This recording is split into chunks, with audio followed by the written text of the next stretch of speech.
Thank you. Thank you. Good evening, fellow Singaporeans and residents of Kebun Baru, SMC, and Marymount, SMC.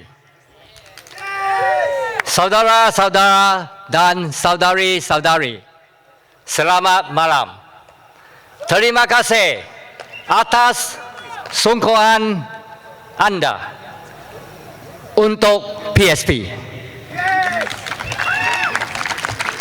亲爱的哥本巴鲁，还有马来蒙区的居民，还有来自全新加坡的同胞们，大家晚上好。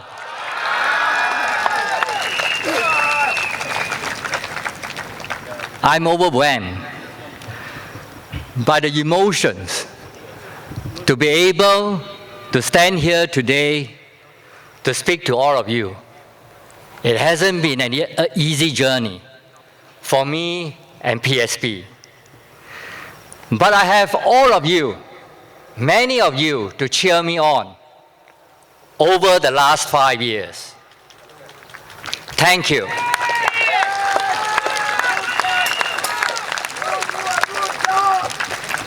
Thousands of Singaporeans have given me the thumbs up, stepped forward to shake my hands, and even talk to me. I would like to thank all of you for your support and encouragement. You are the ones that have kept me going and given me the courage to hang in there when the going was tough. If I have made a difference, you are the ones who have enabled it. Thank you.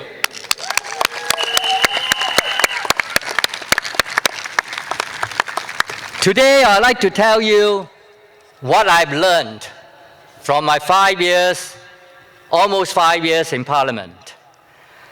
My time in Parliament has convinced me that the 4G PAP has really lost its way.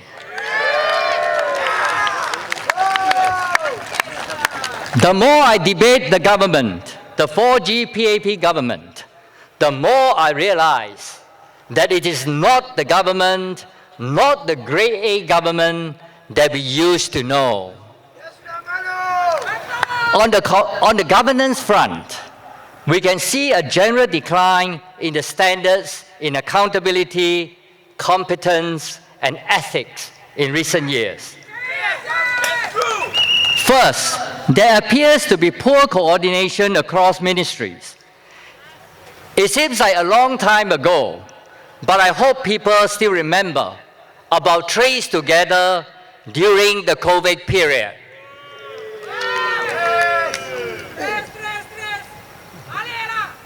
In June 2020, SM Teo Chee Hian and Dr. Vivian Balakrishnan told Singaporeans that Trace Together data would be used for contact tracing only.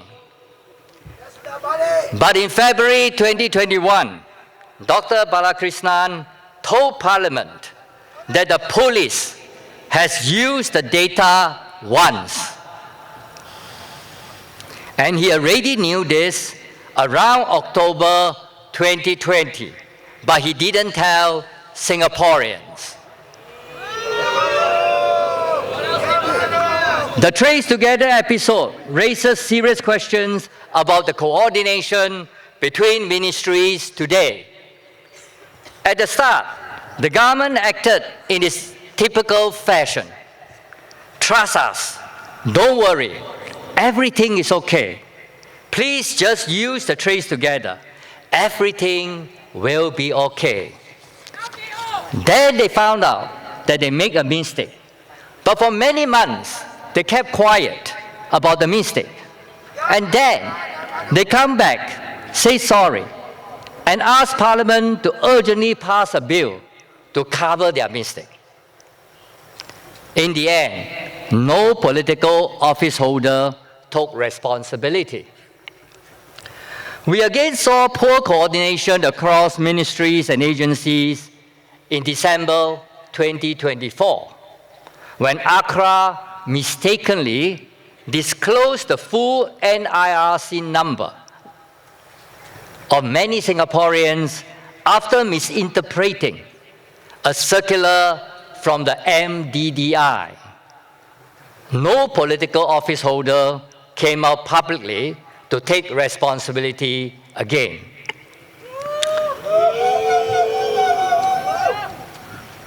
The competence of certain government agencies and government-linked companies also become questionable.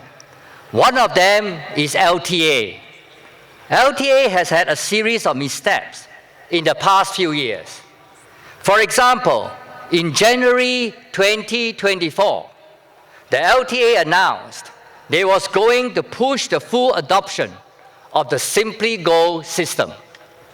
But many Singaporeans were unhappy because Simply Go cards cannot display cards balances and deducted fares at MRT gantries and the bus card readers.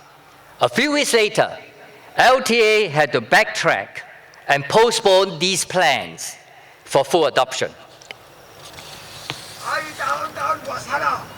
The competence of the LTA and SMRT was called into further question when the East-West MRT line broke down for 6 days in a row in September 2024, which affected millions of commuters. The long breakdown was due to a faulty train component, which caused damage to the tracks between Jurong East and Buona Vista stations. It exposed the fact that the East-West line is the only MRT access for the west to the other parts of Singapore. And not only that, in February 2025, just a few months after the 6-day breakdown, there were 3 breakdowns within a week on the North-South line, North-East line, and Circle lines. As the MRT system is the key public transport mode for Singaporeans, there is much expectation that LTA and SMRT should do better than this. Yes. The problem of our MRT system actually started around 2011.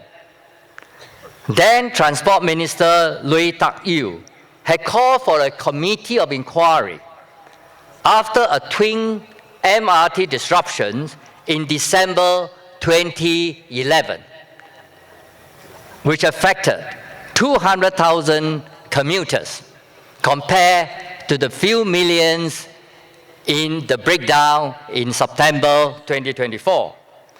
After the breakdowns in 2024 and this year, I asked Minister Chee Hon Tat whether we should convene a similar committee of inquiry. The minister said, no need, because there are no systemic failures within SMRT or SMS or SBS transit. Do you agree with him?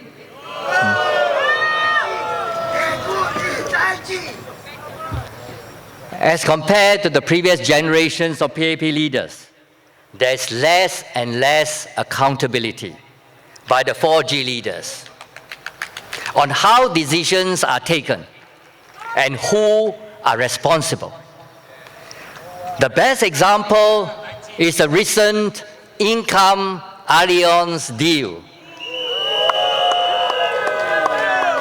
which I debated with the government intensively in Parliament.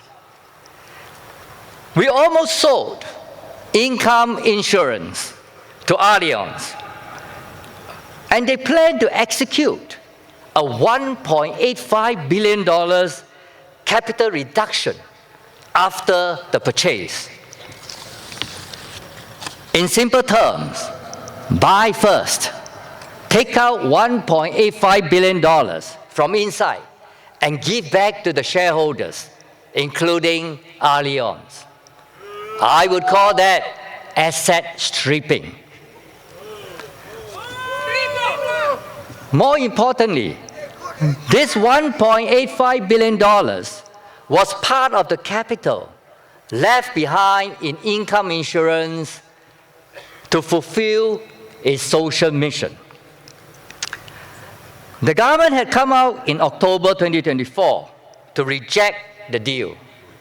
And during the debate, we were told that apparently the NTUC Central Committee didn't know about the capital reduction plan at all. But the NTUC Secretary General, Mr. Ng Chi Meng, is on both the Central Committee of NTUC and also the board of NTUC Enterprise, which is the parent company of income insurance, which make the decision to sell income to Allianz. So Mr. Ng Chi Meng should have known about the capital reduction. Corruption. If he had known the capital reduction plan, he didn't tell the Singaporeans in August 2024 when he said that the income Allianz deal was good for income and good for Singaporeans.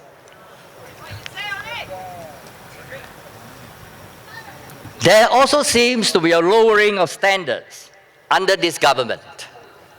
For example, why did PM Lee let Mr. Tan Chuan Jin to carry on as Speaker from February to July 2023 when he has already accepted Speaker Tan's resignation in February 2023? While PM Lee may have his reasons, he is compromising the standard of government.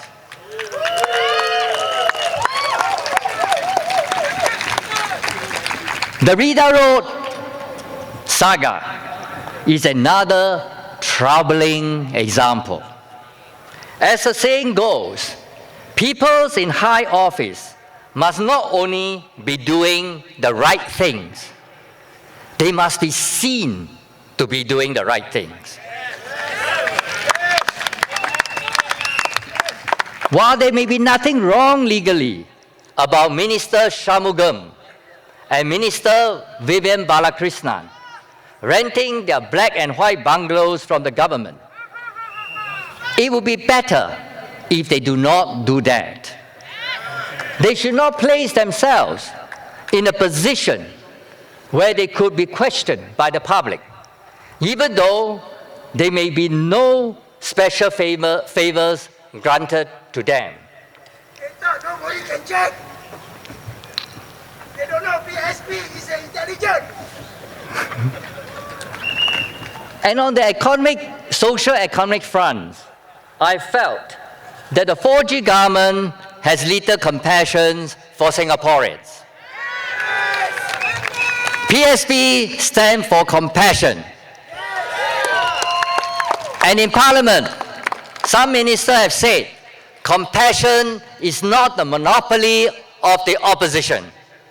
But I can show you a lot of examples why the PAP government, in terms of socio-economic policies, have shown little compassion to Singaporeans. A very good example is when this government pushed through the GST hike in Budget 2022, even though it was clear that world inflation was spiking up. And Singaporeans have hardly regained their footing after COVID. PSP proposed that the GST hike in 2022, we opposed the GST hike in 2022 and proposed that we should bring the GST now from 9% back to 7%.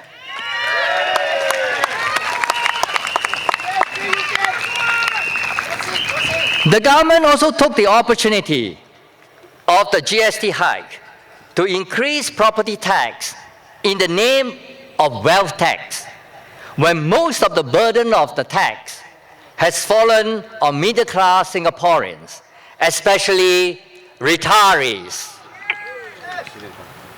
And in doing all this, the government actually is in a very strong financial position, a fact I've explained in a full motion on public finance in February 2024. The government is also not compassionate when it comes to jobs and wages policies. The government must put more focus on preserving jobs for Singaporeans. When anyone loses their job and cannot find a comparable one quickly, they could face many financial and family problems. Jobs are the foundation of human dignity. Let me wrap up by saying a few words in Cantonese.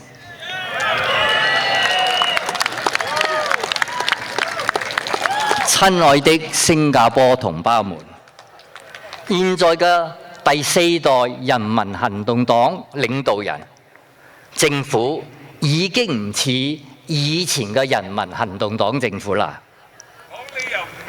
現在的政府在治理水平同辦事能力都好似有咗好大嘅退步。更重要嘅係不能體恤民情，只會加重人民的負擔。前進黨認為我哋可以通過政策改善人民嘅生活，但行動黨卻不以為然。大選之後，人民行動黨仍然會組織下一屆政府，但係我哋需要更多的反對黨在國會發出不同嘅聲音，探討更好嘅政策，幫助新加坡人實現更好嘅生活同前程。如果你認為前進黨能為你貢獻一份力量，請多多支持前進黨，請投前進黨一票。多謝大家。